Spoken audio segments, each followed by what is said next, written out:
Mhm. What's up, everybody? Welcome back to another episode of On the Ground Level Podcast. I'm Tahira, and I'm here Perky. with, and we have a guest today, but we're not gonna let y'all know who he is. I know y'all trying to find out already. Mind your business. I'm just kidding. Thank you guys so much for tuning in. We know we took like a pause. We do see the views still going up. We appreciate you guys being there when we're sometimes not even there. I mean, that's real love right there. But welcome back to the For Us podcast. On the Ground Level is created by me. I let the good times roll on Instagram, and Perky. She could find her at Perky Sexy Cool, or what's your other one? Perky's Perspectives. Yes. And she's actually bringing back her other podcast. Can we talk about that really quick? Really quick. Okay. Yeah, I'm bringing back my other podcast, Love Period, because I'm going through a pregnancy journey, and I would like people to go on it with me because it's wild. Congratulations, girl. New lives. Hello, we out here. All right, yeah. So this podcast was created through our Forest Nation organization, which aims to uplift like our movement. Obviously, we're Black women here in the space. It's 2022. We're living through all these different situations, and it always seems like Black women are at the bottom of the totem pole of all of them. So we're trying to bring access to our communities regarding education, ownership, business opportunities, and more. You can donate to our cause at forusnation.com. And now let's get into our guest. Yeah. Oh, and before we get into that, our topic, can you mention what this month is? Oh, yes. October is Domestic Violence Awareness. So if you are tuning in, we do not mean for any of our content to trigger you this month. It all is based off, like I would say, education. Perky is a mental health professional. So this is all good stuff for you, legit. If you do get triggered though, like let us know so that we know how to, feedback is important. Yeah. And we have a blog post out on our website that is specifically on this topic. It's called Listen to Him, Male Victims of Domestic Violence. At the during the blog, you'll see statistics, but at the very end, we have resources for the domestic violence hotline. If you're in LGBTQ relationships, there's also resources specific to that. And then I also added some therapy resources too. So just like for men and for Black people, period. And then you could just kind of go from there if you're just another person of color or not a person of color and you still want resources. Absolutely. So you can check that out. And then also on October 22nd, I'll be doing an online meetup for this topic too, to hopefully open up the space for men to come and talk about it, because we've learned that men are usually silent sufferers of domestic violence. So we want to make sure we're making space. So yeah, that's where we kind of had the idea to produce this podcast. Like I said earlier, this is going to be a series. This is season 2, episode 4, the male mental health series. Since we happen to start in October, we're just going with domestic violence. But like I said, we're going to try to talk to as many men that we could bring on. I guess we could say a range and a plethora of different topics, Yeah. So yeah, hopefully you guys tune in. If you know someone that needs to speak about something, send them our way. Yeah. And we've done an episode. And by the way, you can listen to all of our old episodes. They're available on all streaming platforms, Spotify, Podcasts, all of them. Audible. And we have an old episode for women that's called Protect Women. So this is something we've talked about before, but we wanted to make sure we specifically talk about men. So today I have my guest with me, Shaka Zulu, and he's originally from LA. He is an author, and his book title is called One Block, A Self-Help Journey, Thoughts, Quotes, and Theories. He is also a pro-creator, pro-gamer, elite artist, media influencer, an entrepreneur, and an aspiring international world leader and business mogul. Say hi. That's a lot. Shout out to you. It's a lot. No, for real. It's like pro. It's like, pro. I'll be like intermediate, like beginner. Right. That's dope. That's dope. Thank you guys so much for being here. My friend, you have anything to say to the audience? Do your plugs. What's your social media handles? Because we didn't have that in your bio. Oh, well, my Facebook is Shaka Zulu Satori II, and my IG is The Real Zulu God. Yeah, and we'll put that in the notes. So, yeah. Okay, so and the TikTok G Mystic TV. Oh, TikTok is lit. Say it again. Say it louder. G Mystic TV. Okay, there you go. What you be doing on TikTok? Meditation videos? Animation, and other stuff. I also have the real Zulu God, or it's just Zulu God TikTok as well, where like I'll be rapping more and start releasing That's what's up. music video content and other stuff. Cool. Okay, so you want to do the first question? Yes. So did you know about October being like domestic violence awareness? Did you learn anything about it prior? What's your experience, I should say, with domestic violence and just awareness and events like these or podcasts? Okay. Yeah, you. I didn't know previously until being informed by Perky and all the wonderful information that she's given me that's helped enlighten and help me evolve more of my awareness on the. And I know Perky. She was like, "Oh, you don't know." That's awesome, though. That's awesome. Yeah. So yeah, just to add to that, like, and you guys will see this on the blog, 1 in 4 men have experienced or are experiencing domestic violence. And for women, it's 1 in 3. So basically, if you're sitting in a room of 20, you're gonna know at least 2 or 3 people, maybe 4 in that room that have experienced domestic violence, whether they're a man or a female. Now that you say that in a statistic-based number, I can look at it like I travel in New York City on the bus and the train, and obviously I'm around people all the time that I don't know. And it's like, you think about it, 20 people, when you're in environments like that, it's usually like, it's always 1 in every crowd, that mentality, right? That means that everywhere we go, there's someone being triggered by something, maybe not us, but we're around it. So that's very interesting that you said that, because I think sometimes when you break it down small like that, you can now go out every day and be like, I'm in a grocery store. Let me start to see if I notice anything. I think that's where awareness and information is super important. That's dope. Yeah. And unfortunately, like, a lot of people don't think men go through it. So to hear 1 in 4 is like, sheesh. Okay, so next question. What is your experience with domestic violence? Me personally, so maybe about 7 years plus. It started off, one small thing here, but I witnessed, the mother of my, the first mother of my kids, of my first 3 children, in her family environment be very hostile, and I've had to intervene. And it went from that to us personally in our relationship, it being lashed out on me in different ways. And, so it led to basically me having a lot of pictures of bumps and bruises and scratches and police reports being filed, and even taking a trip to jail because me having to call the police just to get my glasses back type situation. And so, it was pretty rough, but, made it to this point. But it was definitely interesting. And I guess I think a lot of it I allowed all of it to happen, but I allowed most of it to happen, I think, in my opinion, due to self-love and really not having a full grasp of what that was, and thinking that I had been moving on from certain things and maybe didn't, fully. And, it was just a learning process. I would say that I don't think anybody that goes through abuse is a black and white situation.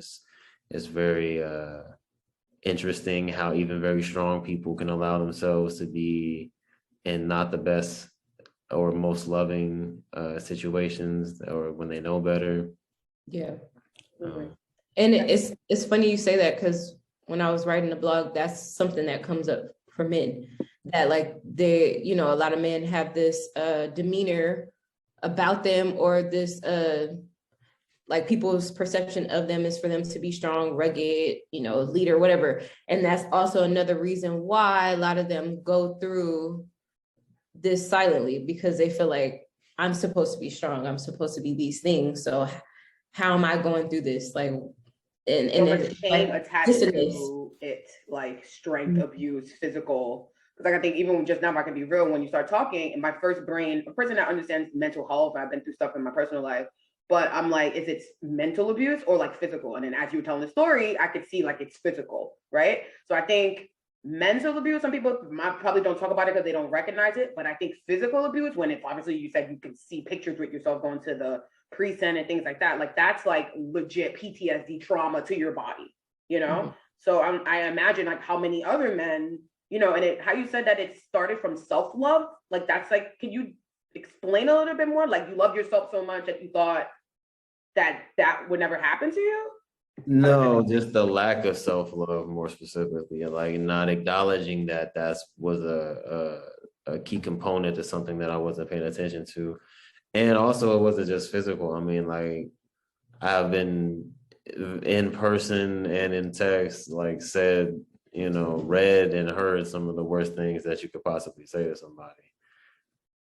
But you know, so mental as well. Yeah, the texting thing has a lot to do with it, actually. Spiritual, you know, just attacks in general. But definitely, I feel lack of self-love is why I allowed it to go on as long as it did. Okay. The follow-up question too was, sorry, my cat is. The follow-up question is, did you grow up seeing domestic violence, or was this like your experience of it? Was that like the first time you really had been around it or exposed to it? Yeah.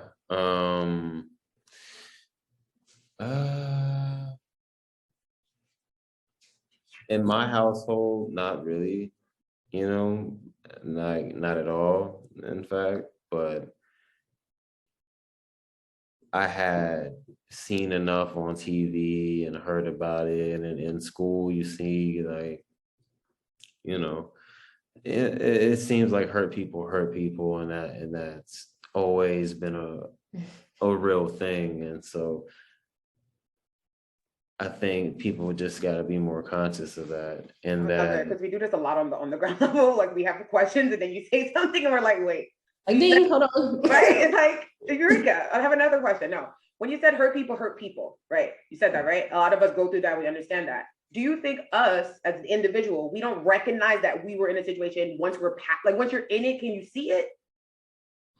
Yeah, I mean, I'm especially if you're smarter than the average bear, or even just of average intellect, just you, and even it doesn't really take intellect to know if you're being in a painful situation. Pain. You know? There you go. Ooh. Well, here we go.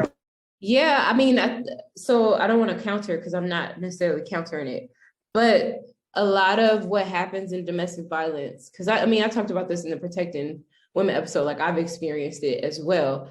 And although you know it's painful, like you said, recognizing how wrong it is and how unnecessary, especially if you've been in more than one domestic violence relationship, how wrong it is for the relationship to be like that is hard for some people. Like some people aren't able to fully recognize, like, this is not what love is supposed to be. Yeah. I'm not a more female woman take on it. I would say, just based off like hearing the two of you talking the same situation differently, that's what I would say. Like you're saying like, well, maybe you stayed because I've been close to people in college where I was in liaison. I'm like, this is wrong. Like you're going to die in this room. Like what's going on? So it's also hard like that. I always think about that song that Mary J. Blige had, I think it's with Eve. And it's like, what's the song they have where like the video shows like the person is about to die. Basically it's a friend trying to save her. I was that friend trying to save her friend. Thank God I saved her. You know? So it's like, it is really interesting how, based off how, I guess, how you feel your space is, your stance is in that relationship. Like say if you're a baby father, that's your baby mom and you have an extra protection. Or if it's just like your boyfriend and you felt like, well, I can't believe he did this to me. Like, you know, it's always but Tina Turner talks about that. Yeah. Like, you know, in her documentary. Like even if the kids aren't involved, like for some reason, to me personally, like how I allowed it to go on, I always took on the perception like, man, if I really love somebody or if I really cared about somebody, and I know I'm not perfect, and say I messed up really bad, how would I want somebody to, I would ask God, I would really want some, you know, like I wish I had a time machine. I could go back in time and just like erase it, hit a button or something. And so I allowed that level of forgiveness to people because I always, you know, heard treat people how you want to be treated. And so my thing is like, if you really care about somebody and I feel a level of understanding or growth can be had, the thing is, you should have protection over perception. Even if you see or want growth in somebody or see potential and growth out of a situation, and you can fully acknowledge or don't really acknowledge to the level of how wrong it is, but know it's a painful situation.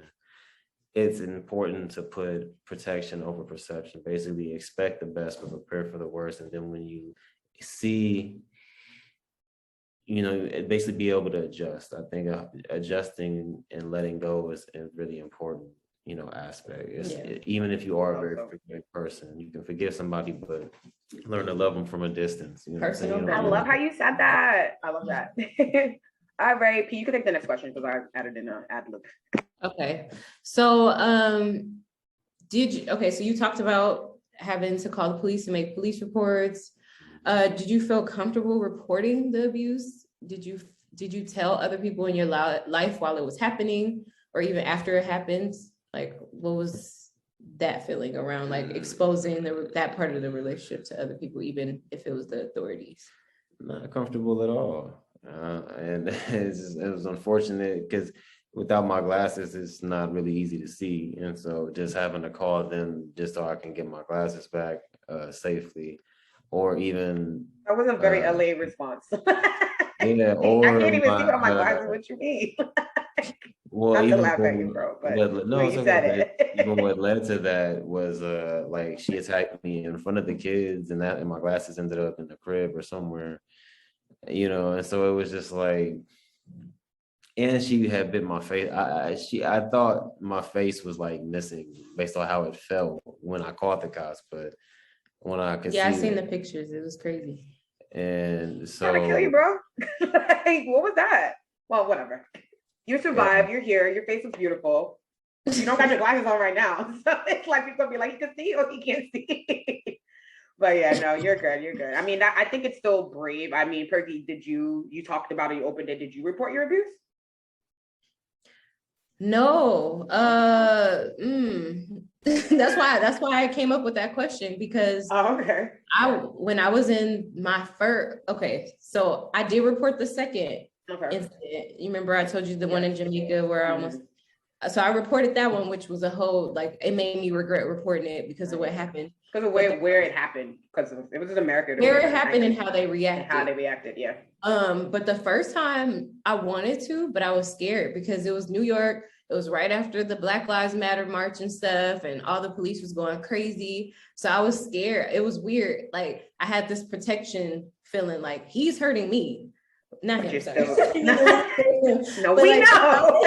I can't. This guy is hurting me, and I want to call the police, but I'm feeling like, but what if they come and kill him? Oh, but we're gonna talk about that too, because that's I felt responsible for his life, like, and it sucked to feel like to feel responsible for the person who's the perpetrator. Yeah, so, but that's on the police, though. The fact that you are a victim and you don't even feel safe to call the police because you know the police are going to treat the person that's your perpetrator like another victim, and it's all right. We don't know. I don't want to get. That's what made me ask the question, because it was just like, how does it feel to have to talk? And then even when you finally do open up to people about abuse, sometimes their reaction is so strange. Like, it's like, I regret telling you. I was a friend that way. I sat in the police station, and we were on campus too, like in a white school, and we're Black students, so it was very much like, I don't know, but yeah, I realized in that moment I had to be like stronger than a peer and just be like someone's mom almost, because I'm like, yo, you're not seeing it, I'm seeing it, I love you,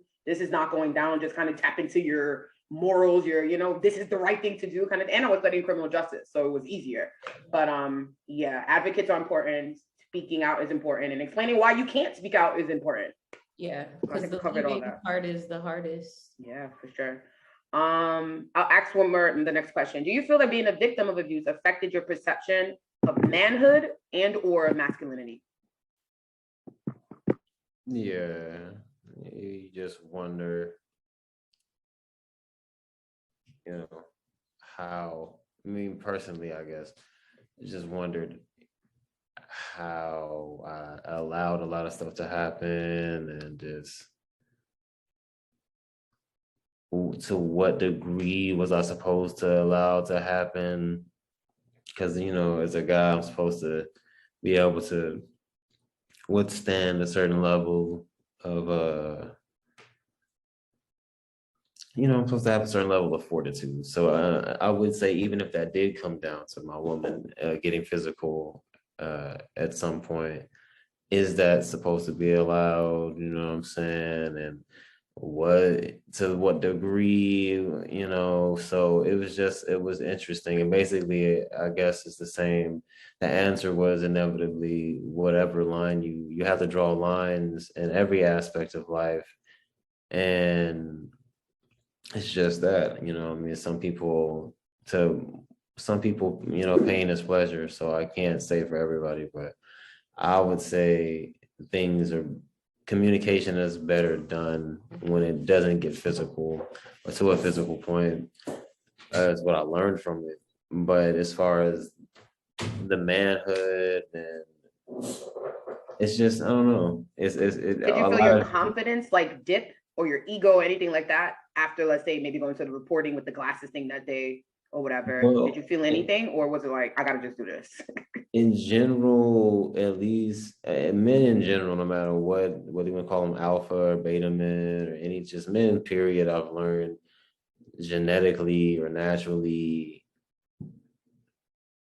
want to feel or need to feel empowered, you know what I'm saying? And so, especially by the woman that they love, because I mean, or have love for, they're in a relationship with, because I don't know, I feel like the whole submissive, not every dude is gonna do anything for his woman, because every guy isn't a ride or die type of dude. But as far as across the board, for sure, men want women to be submissive, and so for women to do the exact opposite of that definitely is, at any point, where even if there's a disagreement, the acknowledgement of his position isn't taken into consideration higher than the disagreements, then it just definitely, in different ways, it becomes, a very questionable situation. And you have to, as a man, I feel, know what you want to get out of a relationship. And that's where basically I feel like with anything in life, whatever you experience that you don't want, is just to teach you, everything teaches you what you want more of or less of. And, the same thing with relationships. You just have to know what is it that you're looking for that helps you function better. And if that's feeling of words of empowerment or actions of empowerment, then that's what you need to get. So specific to you. Yeah. What are you saying about this relationship? It taught you what? I'm saying that it made me question a lot, and I had to basically come up with, like I said, what it is that I will stand for and what it is that I won't stand for. It made you rethink your standards, your strategy, how you see women. Gotcha. Right. Okay. And I think that's the pain part of it. That's like what abuse does to. I mean, I felt like I was abused by my mother, and it's that, sometimes abuse is not always in relationships, but interpersonal relationships, almost family relationships. But I think I follow what you're trying to say. Fergie, like, get to what your point is. No, I heard him, but he made it more general, and I'm like, no, let's be specific. Because sometimes people need to hear like specific examples so that they can relate it to themselves.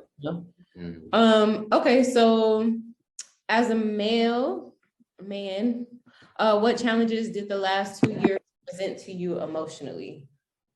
Oh, basically, it takes it back to the first question. I had to really assess what it means to be a man and stand on that, and just do everything I can, in my opinion, just continue to get stronger. You know what I'm saying? I feel strength is a key core aspect of that. Integrity and honesty, being honest with myself, having the courage to face the strongest challenge, which is, I feel, the person in the mirror.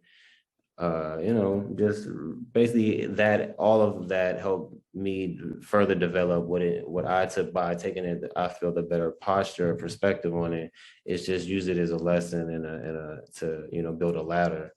And so, me personally, it just helped me with growth and constant assessment. In fact, is part of what led to me making the book that I currently made as well. So. Yeah, and we might have him on later to do some book readings in the future. Oh, nice. Okay, so you're gonna be a fan favorite. We love it. I mean, the next question, we kind of touched on it. We asked, how being a victim changed you? but I think you kind of explained it just now. So I think you want to skip to the next one, please. Sure. Yeah. You want to ask? Yeah, I asked. When we discuss domestic violence as a whole, we rarely think about females' abuse towards their male counterparts, right? There's power dynamic to it in interpersonal relationships. Why do you think we haven't like extended that conversation? Why do you think it's like this conversation is not on a much bigger platform like CNN or BET or Revolt, and men are still like wilding out in the street instead of just sitting down and talking in the therapist chair? Like, what do you think the lack is?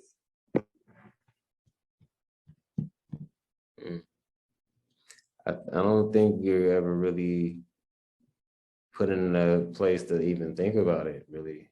Because I never thought about it. Like, I don't think about it. I'm a pretty sharp cat, and I don't ever think about stuff like that. I feel like dudes in general or society kind of teaches us to just kind of push things under the rug instead of really. That's why, like, even it would be weird. It's like, even as much as I know about magic and words of affirmation and focus, and, you know, what you put your attention on is what you attract, and energy and all of that, I still didn't really assess even like self-love to the degree that I should have. So I allowed certain things that I shouldn't have, and just, you know, a lot of things that we don't get, that we have to stay conscious of, you know what I'm saying? So yeah. So you're basically saying that you feel like a lot of men don't talk about it because they don't really think about it? Yeah, like we're not in a society that really.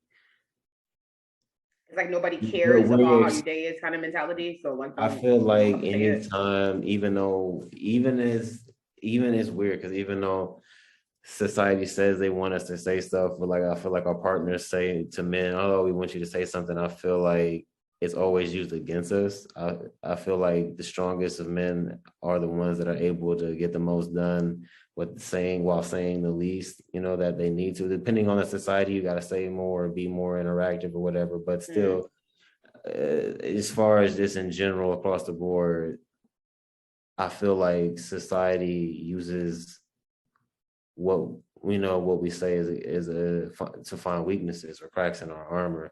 And in my personal experiences is like, I feel like every time I say something, men always tell men that you gotta always be secure. Basically, we're always taught, like, no matter what you're going through, you will not let, especially if you're a commander of an army.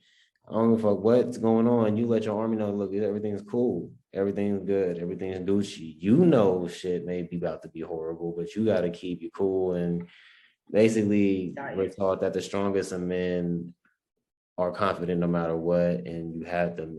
I feel like the minute I'm not that, I don't feel like that I can take on no matter what it is. You feel weak as a man. So in a way, you don't want to say anything, because it's kind of like you feel like it's vulnerability. Your armor is weakening. So pointing out that somebody is abusive would be a crack in your armor, because it's not, you don't necessarily have to dive into the emotional part of that, right, to express this chick is like.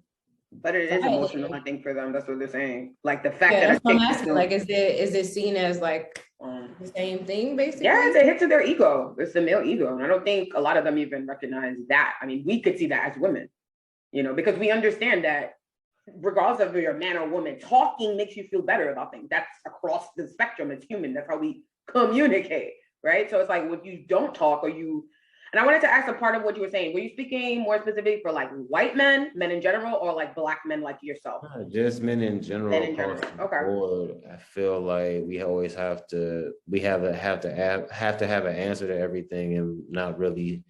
The more we can do by ourselves, the stronger you are, I guess, or more powerful you are in a way. Or the more you can get other people to do for you, the more powerful you are in a way. But the thing is, when it comes to particularly being in a relationship where you're being abused, it's weird, because this is somebody, at least for an alpha male or somebody who loves women and wants to protect women, this is somebody you would kill somebody for or do anything to defend. You know what I mean? Like, it's weird, because this person that you're supposed to be fighting for is, or fighting with, is fighting you. You know what I'm Gotcha. saying? Oh, that was deep. Got that one. All right, we got about like 5 minutes left, so let's try to wrap it up real quick. We got one more question, I think. Yep. Do we? Yeah. Oh, yeah. Okay. So like, if you could put it, because we gotta make it kind of short now. If you could put it in like 2 sentences or so, what would be your advice for other men going through this situation? Now that you have opened yourself up to talking about this, right? You can't do for anyone what you can't do for yourself. So you have to put your health over everything, and put your peace over everything. So the more efficient you can be, the more efficient you can be for everybody else that you care about, or anything that you want or feel that you need in life is easier to obtain. And so you have to put people in your life that work with that and not against that, if you take that seriously. Mm-hmm. So the more you respect yourself, the more your environment will change. Okay, thank you. All right, so yeah, everybody, this was our guest, Shaka Zulu. Thank you so much. Again, you can get his book, which is One Block, A Self-Help Journey, Thoughts, Quotes, and Theories. It's on Amazon. Is it anywhere else?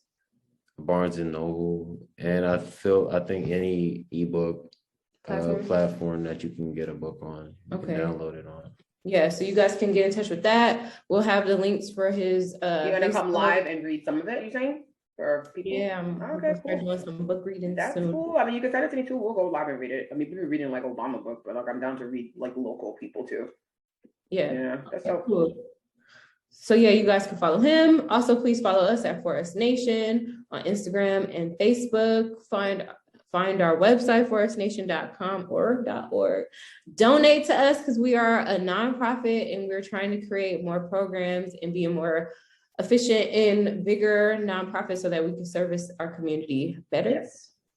And then for the On the Ground Level podcast to hear it. Yeah, you guys can subscribe to the On the Ground Level podcast. This interview will be live on the listening platforms as well as our YouTube channel. We're gonna start adding a lot more videos to our main site as well. So we definitely want you guys to be there. I think Perky said she wanted to start doing Facebook Live. So we're about to bring back a little bit more live content across our spectrum. We might even launch a TikTok, who knows? So we definitely want you guys to tune in with us and stay connected. I'm Tahira Savannah. Again, you can follow me. I Let the Good Times Roll. And I'm Perky. You can follow me at Perky Sexy Cool and Perky Perspectives. And we hope to see you October 22nd for our meetup where we talk more about this to hopefully more men. Hopefully you guys will feel more comfortable talking about this, you know, and strengthen it. We took the Band-Aid off with the hard one. So you see, it's not that crazy. I know people are like, what kind of questions you asking? I'm like, it's all right. You're survive.